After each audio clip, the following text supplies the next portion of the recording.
నమస్తే, welcome to max TV. ప్రస్తుతం మనతో ఉన్నారు ప్రముఖ జ్యోతిష్య వాస్తు పండితులు ముళ్ళపూడి సత్యనారాయణ గురుగారు. నమస్తే గురుగారు. నమస్కారం మురళి. గురుగారు, మంగళవారం రోజు ముఖ్యంగా ఏ దేవుని పూజించాలి? చాలామంది హనుమంతుడు అనుకుంటారు, కొంతమంది సుబ్రహ్మణ్య స్వామిని పూజించాలంటారు. అసలు ఏ దేవుని పూజించాలి, ఎలాంటి వ్రతాలు పాటించాలి, ఒకవేళ ఆ రోజు నెగిటివ్ వైబ్స్ ఉన్నా ఎలాంటి రెమెడీస్ చేయాలి? మనకి మంగళవారం నాడు 3 రకాలైనటువంటి దేవతలకు పూజ చేస్తాం. కొంతమంది ఆంజనేయ స్వామి వారికి చేసే బ్యాచ్ ఒకటి, సుబ్రహ్మణ్యేశ్వర స్వామి అప్పుల బాధలతో సంతానం కలగట్లేదు, మాకు చాలా యాక్సిడెంట్స్ ఎక్కువ అవుతున్నాయి, ఆ తర్వాత జైళ్ళకి ఎక్కువ వెళ్ళిపోతున్నాము అనుకునేటటువంటి బ్యాచ్ కేసులు. అంటే వెహికల్స్ ట్రిపుల్స్ వెళ్తారు, పట్టుకుంటారు. ఒక వ్యక్తి నాకు తగిలాడు, వాడికి 100 చలనాలు రాశారంట. అంటే వాడి జాతకంలో అలా ఉందన్నమాట. కుజుడు బలం లేదు. ఎవరికైతే కుజ బలం లేదో, కుజ దోషం ఉందో వీళ్ళంతా సుబ్రహ్మణ్యేశ్వర స్వామి వారికి చేయాలి. ఇక మూడో బ్యాచ్ ఏంటంటే ఆ రోజు మంగళ గౌరీ అంటాం. అమ్మవారు భక్తులంతా కూడా అమ్మవారికి చేయొచ్చు. అయితే వీళ్ళు మంగళవారం ఎరుపు రంగు వస్త్రాలు ధరించుకోవాలి. ఎర్రని పుష్పాలు ఏముంటాయి మనకి, రోజు గులాబీ పువ్వులు కాకుండా మందార పుష్పాలు, చామంతి, పారిజాతం పుష్పాలు, తర్వాత మల్లె పువ్వులు, ఏ పువ్వులు అయితే ఉన్నాయో ఏ సీజన్లో దొరుకుతాయో ఆ పువ్వుల్ని పెట్టాలి. ఒక మొగలి పువ్వు మాత్రం ఎప్పుడు పెట్టకూడదు. యాక్చువల్గా దేవుళ్ళ దగ్గర మొగిలి పువ్వు ఎందుకు పెట్టరు గురుగారు? శివుని దగ్గర కూడా మొగిలి పువ్వు వాడరు. శివుని పూజలు మొగిలి పువ్వు ఎందుకు వాడరు? శివుడు శపిచ్చాడు విష్ణుమూర్తికేనో బ్రహ్మకి, ఇద్దరు శివలింగాన్ని మొదలు అంతం చూస్తామని చెప్పి వెళితే విష్ణువు చూడలేకపోక వచ్చేసి నిజాయితీగా ఒప్పుకుంటాడు, నేను చూడలేకపోయానని. కానీ బ్రహ్మదేవుడు మాత్రం మొగల పువ్వుని ఆవుని సాక్ష్యాల కింద తెచ్చుకుంటాడు. వీళ్ళిద్దరి చేత అబద్ధాలు చెప్పిస్తాడు. ఆవు ఏం చేస్తుందంటే అవును చూడలేదు, చూశాడు అని చెప్పి తోకతో చూడలేదు అని ఇలా అబద్ధము అని చెప్పి తోక ఊపుతుంది.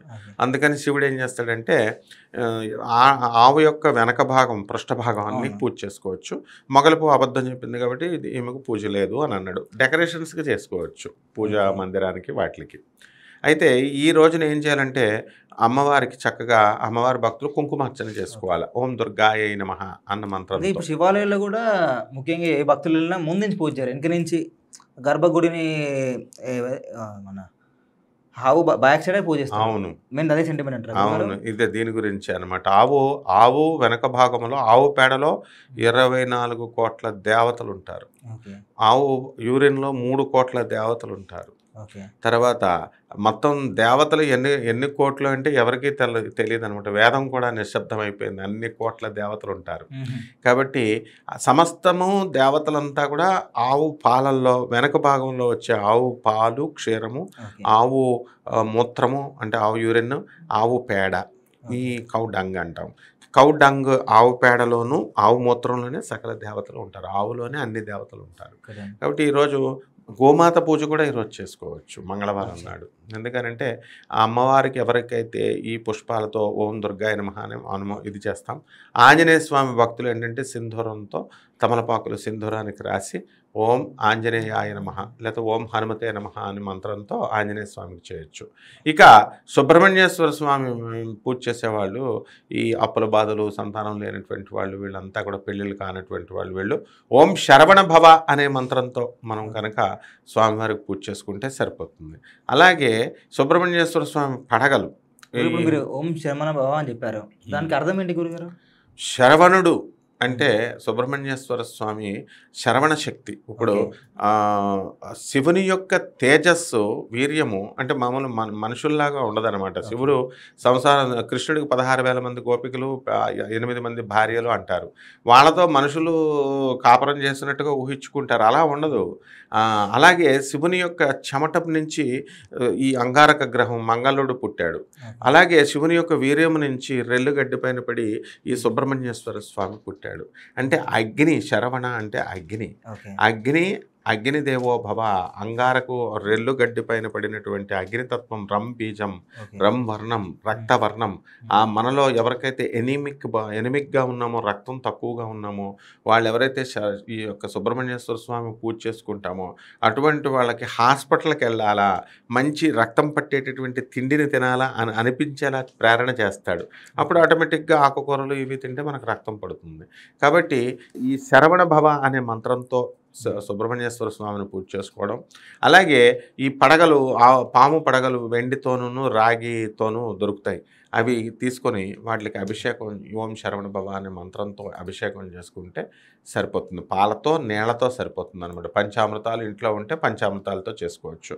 ఇంకా ఏ విధమైనటువంటి భయము లేదు. వీళ్ళు ఈ నాగపడగలు పెట్టుకోవచ్చా పెట్టుకోకూడదా అని ఏమీ లేదు, అందరూ పెట్టుకోవచ్చు. ఇక ఎవరికైతే అంధత్వం అంటే గుడ్డివాళ్ళు ఉంటారు పాపం, అటువంటి వాళ్ళు ఈ సుబ్రహ్మణ్యేశ్వర స్వామి వారికి ఈ నాగ పడగలు, కుజదోషం ఉన్నటువంటి వాళ్ళు పడగల పెట్టి ఆ కళ్ళు పొట్టలో వేసేయచ్చు. ఈ పాములు కూడా పూజ చేసిన తర్వాత నాగ పడగలను కూడా ఆ పొట్టలో వేసేస్తారు కొంతమంది దేవాలయంలో ఇస్తారు. అలా వాళ్ళు నిత్యం ఇంట్లో నాగేంద్రుని పెట్టుకొని అనంతాది నవకుల నాగదేవతాభ్యో నమః, అనంతుడు, వాసుకి, తక్షకుడు, కాళీయుడు, ఇలా మొత్తం సర్పదేవతలందరూ వస్తారు.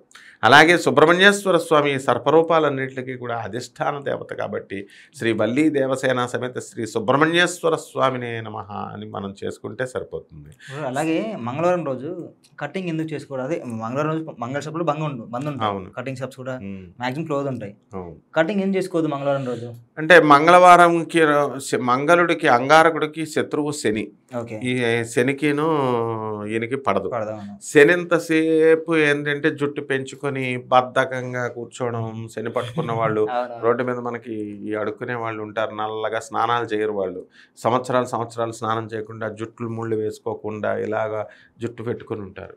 దీనికి కుజుడు ఏంటంటే దీనికి రివర్స్ అనమాట. దీనికి రివర్స్ క్రియ ఏంటి? కటింగ్ చేసి స్మార్ట్గా నీలాగా అందంగా ఉండడం. కాబట్టి అలా ఉన్నప్పుడు ఈ క్రియ యాంటీ క్రియ కాబట్టి శనికి ఇష్టం లేనిది కుజుడు చేస్తాడు, అలాగే కుజుడికి ఇష్టం లేనిది శని చేస్తాడు. వీళ్ళు పరస్పర శత్రువులు.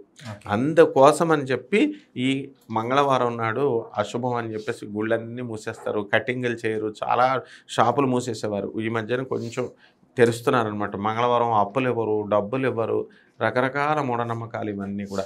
సో మంగళ షాపులు అయితే మాత్రం యూనిటీగా తరతరాల నుంచి సాంప్రదాయంగా ఆచారంగా వస్తుంది. వాళ్ళు ఏంటంటే మంగళ షాపులో మంగళవారం నాడు కటింగులు చేయము అని ఎక్కడా చేయరు.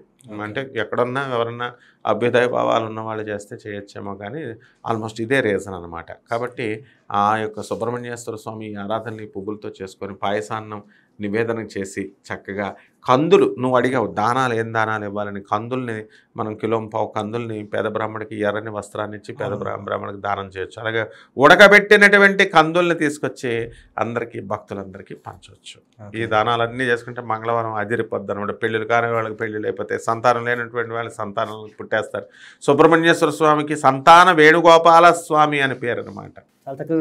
ధన్యవాదాలు. ధన్యవాదాలు అమ్మా.